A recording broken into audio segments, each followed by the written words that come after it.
नाज़रीन, मौजूदा दौर के अंदर पाक भारत जंग दो मुल्कों के अंदर नहीं है बल्कि दो ब्लॉक्स के दरमियान है। और कहा जाता है कि जंग में सबसे पहला कत्ल सच्चाई का होता है। और हमारी नस्ल ने पहली बार भारत और पाकिस्तान के दरमियान हालिया जंग में सच्चाई के कत्ल को अपनी आंखों से देखा। एक सीनियर पाकिस्तानी सिफारतकार और तज्जियाकार ने सोशल मीडिया पर एक चौंका देने वाला बयान दिया, जिसमें उन्होंने दावा किया कि भारत ने 12 रोजा जंग बंदी किसी अमन की ख्वाहिश के तहत नहीं बल्कि एक हिकमत अमली के तहत कबूल की है ताकि अपनी अफवाज को दोबारा मुनज़्ज़म कर सके। जंग बंदी खत्म होने के बाद भारतीय फजाइया की जानिब से पाकिस्तानी फजाइया के अकबी अड्डों पर हमले दोबारा शुरू होने का इम्कान उनकी जानिब से जाहिर किया गया है।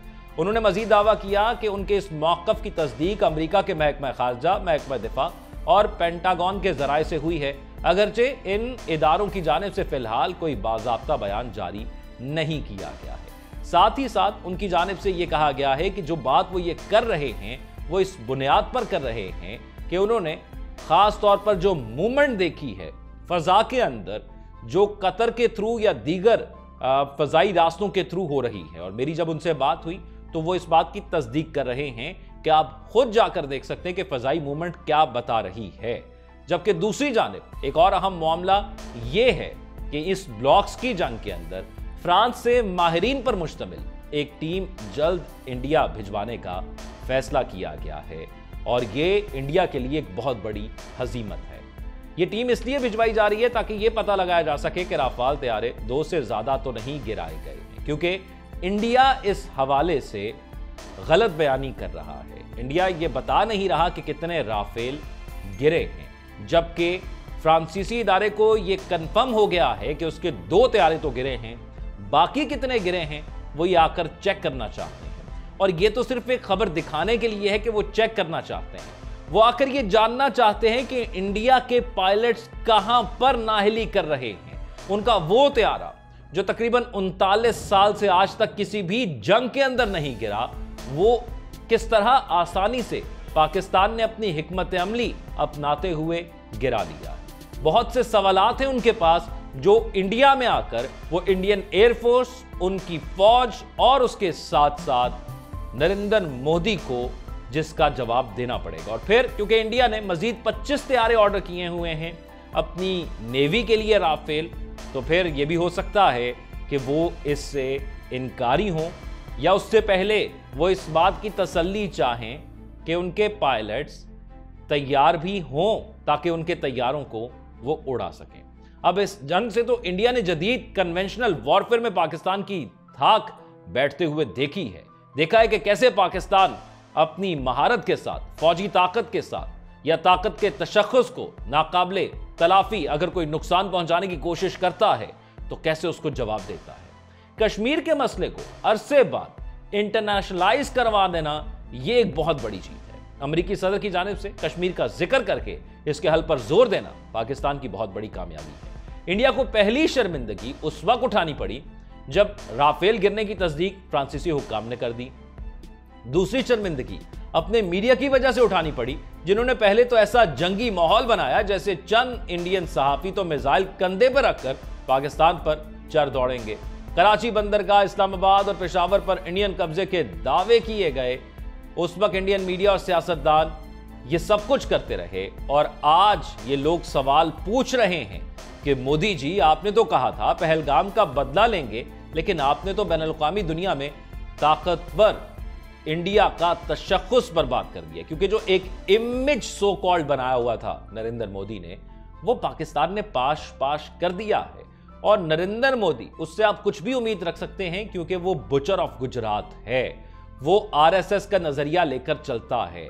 ये वही नरेंद्र मोदी है जिसमें यूएस पर बैन था क्योंकि वो दहशतगर्दाना सरगर्मियों में मुलव्विस था। ये तो फिर वो वजीर आजम बन गया और उसकी इश्तियाल अंगेजियां भी जारी रही, लेकिन डिप्लोमेटिक सतह पर उस पर यह एतराज हट गया।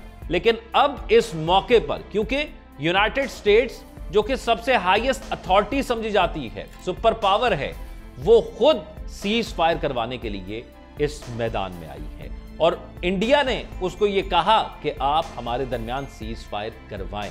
लेकिन अगर इंडिया सीज फायर को एक बार फिर से तोड़ता है, खिलाफ वर्जी करता है, तो जो इंडिया के साथ होने जा रहा है वो इंडियन सोच भी नहीं सकते। उसकी बुनियादी वजह यह है कि भारत ने जब खुद यूएसए को कहा कि सीज फायर करवाएं, और यूएसए ने यानी डोनाल्ड ट्रंप और उनकी काबीना ने और अहम रहनुमाओं ने जब पाकिस्तान से राब्ता किया तो पाकिस्तान ने उस बात का, उस राय का, उनकी इस ख्वाहिश का एहतराम करते हुए इस बात पर आमादगी का इजहार किया। लेकिन अगर भारत अब उनको शर्मिंदा करवाएगा तो भारत पर बहुत सख्त किस्म की पाबंदियां लग सकती हैं। उसमें तिजारती पाबंदियां सबसे अहम चीज होगी, क्योंकि डोनाल्ड ट्रंप जिस किस्म की शख्सियत रखते हैं ये आप सबको मालूम है कि वो कोई भी बात करते हुए झिझकते नहीं हैं, और वो बात जो उनकी सलाहियत पर या उनके कहे हुए अल्फाज पर कोई मुल्क उनको शर्मिंदा कराने के लिए करेगा तो इसका जवाब फिर वो खुद इस तरीके से देंगे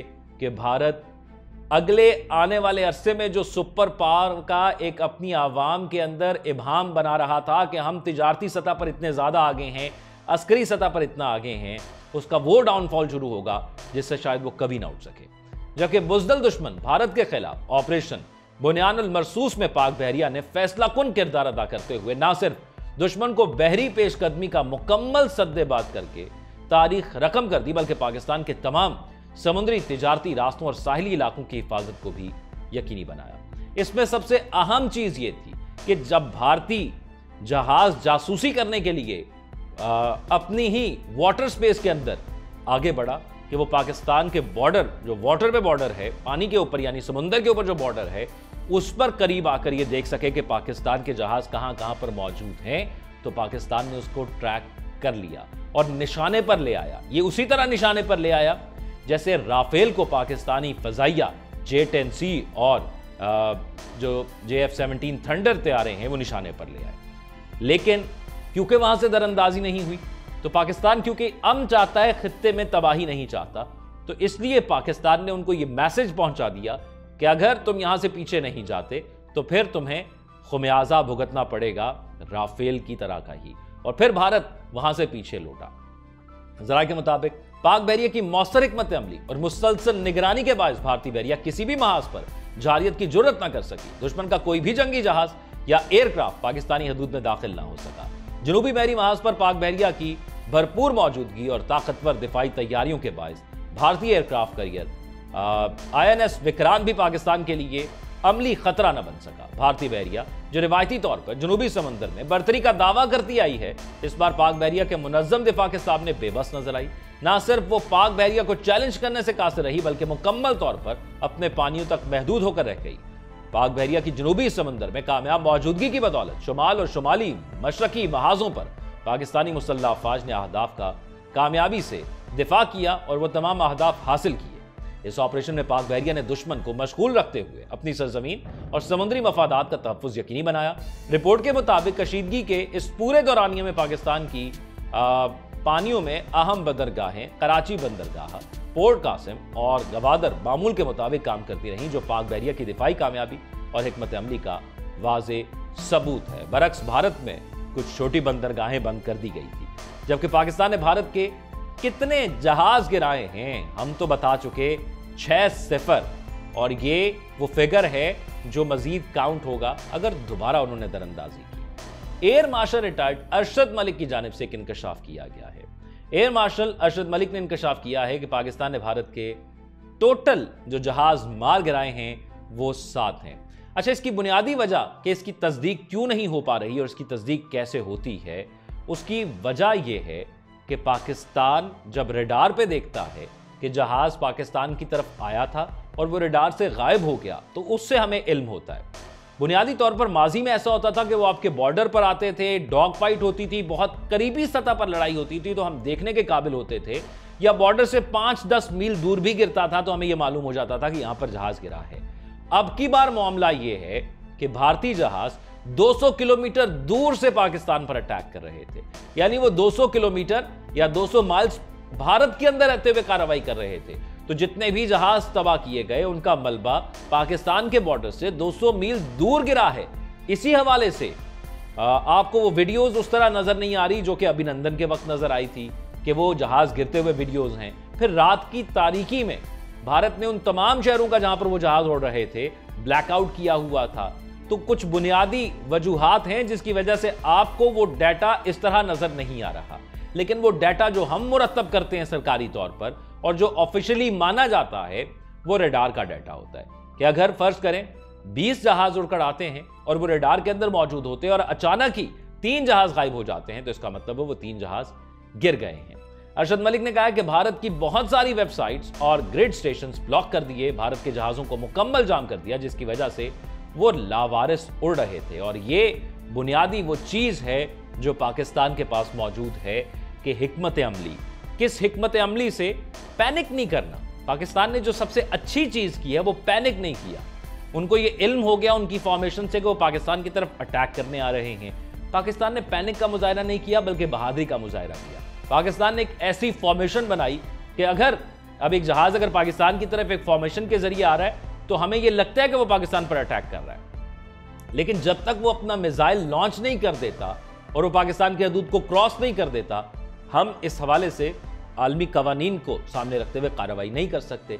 लेकिन जब कोई चीज पाकिस्तान की फजाई हदूद को, जमीनी हदूद को क्रॉस कर लेती है तो फिर हमें वही आलमी कानून हक़ दिफा देते हैं। तो इसलिए हमने इंतजार किया, हमें उनकी फॉर्मेशन से इल्म था, लेकिन जैसे ही पाकिस्तान की फदाई हदूद वायलेट हुई हमने भी जवाबी कार्रवाई की और वो जो जहाज हम पर हमला करने आए थे वो फिर सलामत ना जा सके। और अब महारत देखें कि लॉक किन जहाजों को किया गया, सिर्फ उन जहाजों को लॉक करके उन पर अटैक किया गया जिनकी जानिब से मिसाइल पाकिस्तान की हदूद के अंदर दाखिल हुए।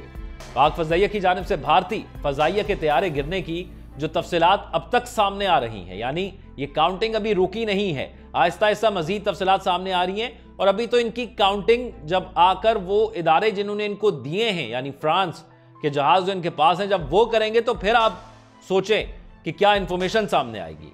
पाक फजाइया की जवाबी कार्रवाई में भारतीय फजाइया के लड़ाके तैयारे मुख्तलिफ इलाकों में गिरे हैं और उस हवाले से अभी तस्दीक का अमल जारी है और ये काउंटिंग भी जारी है। अब गुज़िश्ता दिनों के अंदर जो सीज फायर का मामला हो गया है, सीज फायर के मामले को समझने के लिए सबसे इंपॉर्टेंट चीज ये भी है कि इसके अंदर बंदूक का रुख जो है वो एक दूसरे के ममालिक की तरफ ही होता है, उसके अंदर बारूद मौजूद होता है, गोलियां मौजूद होती हैं, लेकिन उसके ट्रिगर से हाथ उठा लिया जाता है। यह सीज फायर की हकीकत होती है, यानी दोनों फोर्सेस अपनी अपनी जगह मौजूद हैं।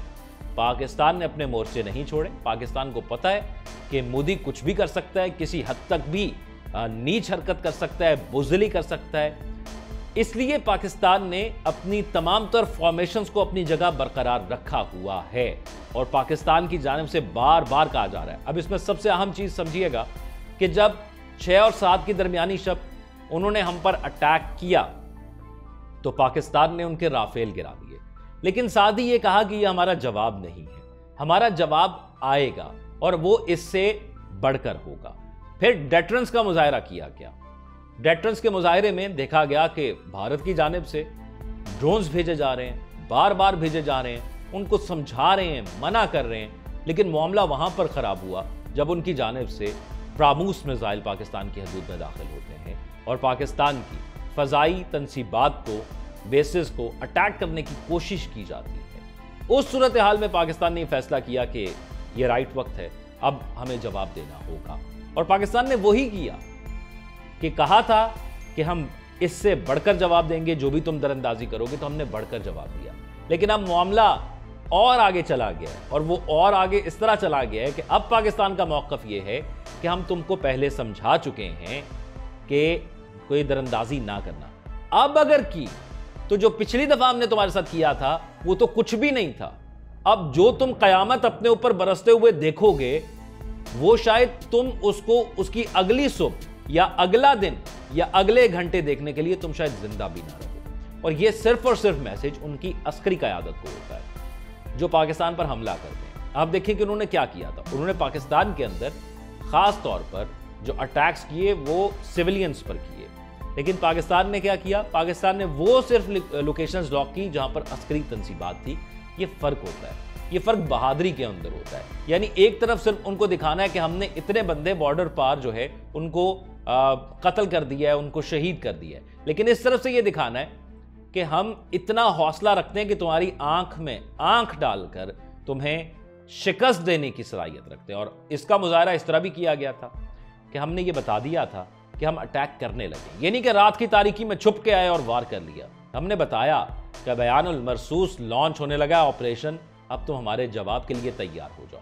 दूसरी जानिब अमेरिकी दारुल-हुकूमत वाशिंगटन की नेशनल डिफेंस यूनिवर्सिटी के प्रोफेसर डॉक्टर हसन अब्बास ने कहा है कि भारत ने अमेरिका को बावर करवाया था कि इस दफा हम पाकिस्तान को खुद सबक सिखाएंगे, आपको दरमियान में नहीं आना चाहिए।